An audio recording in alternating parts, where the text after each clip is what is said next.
വല്ല ലോഡ്ജിലും പോയി റൂം എടുത്ത് കാര്യം നടത്താതെ നടു റോഡിൽ കാറിൽ എന്താ രണ്ടിൻ്റെയും പരിപാടി? കാറിൻ്റെ ചില്ലിൽ ആഞ്ഞടിച്ചുകൊണ്ട് ആരുടെയും അലർച്ച കേട്ട് പ്രിയങ്കയും ജിത്തുവും ഡോറ് തുറന്ന് പുറത്തേക്കിറങ്ങി. എന്താ എന്താ ചേട്ടന്മാരെ പ്രശ്നം? ജിത്തു അവരെ നോക്കി ചോദിച്ചു. അല്ല, ഇമ്മാതിരി പരിപാടി ഇവിടെ നടക്കില്ല, അത്ര തന്നെ. കൂട്ടത്തിലെ ഒരു മധ്യവയസ്കൻ അവരെ നോക്കി പറഞ്ഞു. എന്ത് പരിപാടി ചേട്ടാ? അന്താളിപ്പോടെ പ്രിയങ്ക അവരോട് ചോദിച്ചു.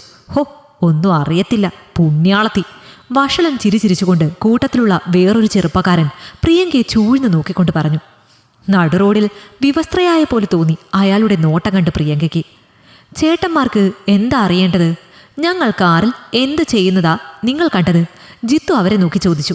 നേരം കുറെ ആയല്ലോ, കാറിനുള്ളിൽ രണ്ടാളും കൂടി അടച്ചിട്ട്. പാതിയിൽ നിർത്തി അയാൾ. അതിനിപ്പോ എന്താ ചേട്ടാ? അമ്മയും മോനും എന്തേ ഇങ്ങനെ ഇരിക്കാൻ പാടില്ലേ? ജിത്തുവിൻ്റെ ശബ്ദം വല്ലാതെ കനത്തിരുന്നു. ഉവ്വേ, ഒരമ്മയും മോനും വന്നേക്കുന്നു. നാണമില്ലേടി നിനക്ക് ഇങ്ങനെയൊക്കെ ചുറ്റിക്കളിക്ക് നടക്കാൻ?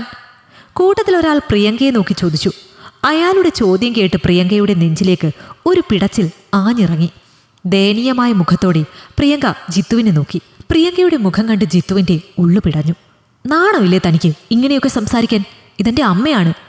ഇതൊന്നും നിങ്ങളെ ബോധിപ്പിക്കേണ്ട കാര്യം എനിക്കില്ല. കുറെ സദാചാരക്കാർ വന്നിരിക്കുന്നു.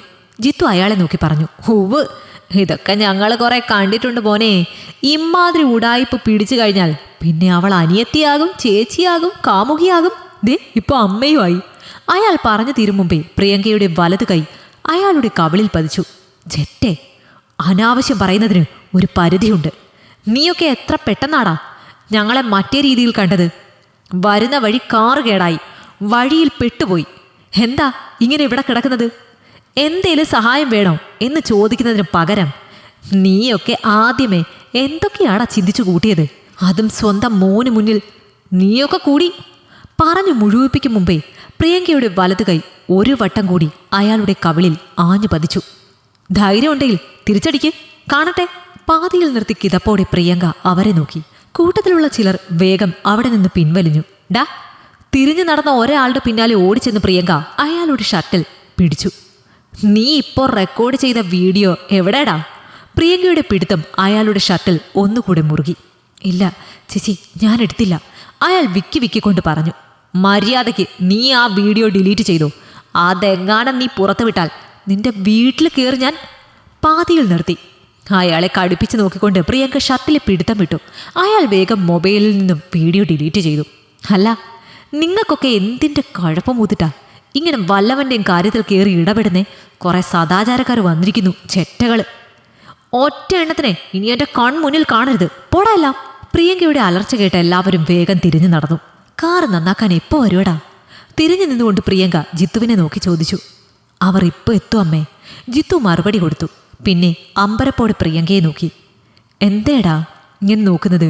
ആദ്യമായി കാണുന്നത് പോലെ. ഹേയ്, ഒന്നുമില്ലേ. അമ്മയെ ഇങ്ങനെ ഞാൻ കണ്ടിട്ടില്ലല്ലോ, അതിൻ്റെ ഒരു പകപ്പ്, അതാണ്. എന്തൊക്കെ വാക്കുകളാണമ്മേ അമ്മയുടെ നാവിൽ നിന്ന് വന്നത്? 20 വയസ്സായി എനിക്ക്, പക്ഷേ അമ്മയുടെ നാവിൽ നിന്നും അരുതാത്തതായ ഒരു വാക്ക് പോലും കേട്ടിട്ടില്ല.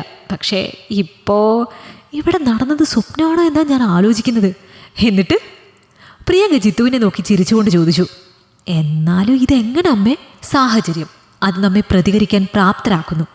ഇല്ലേൽ ചിലപ്പോൾ നമ്മൾ എല്ലാവർക്കും മുന്നിൽ അപഹാസ്യരായി മാറും. പ്രതികരിക്കേണ്ട സമയം പ്രതികരിക്കുക തന്നെ വേണം മോനെ. പ്രിയങ്ക ജിത്തുവിനെ നോക്കി ചിരിച്ചുകൊണ്ട് പറഞ്ഞിട്ട് വീണ്ടും കാറിൽ കയറി ഡോറടച്ച് സീറ്റിലേക്ക് ചാരി. ഈ കഥ നിങ്ങൾക്കിഷ്ടമായെങ്കിൽ ലൈക്ക് ചെയ്യൂ. നിങ്ങളുടെ അഭിപ്രായങ്ങൾ കമന്റായി രേഖപ്പെടുത്തൂ.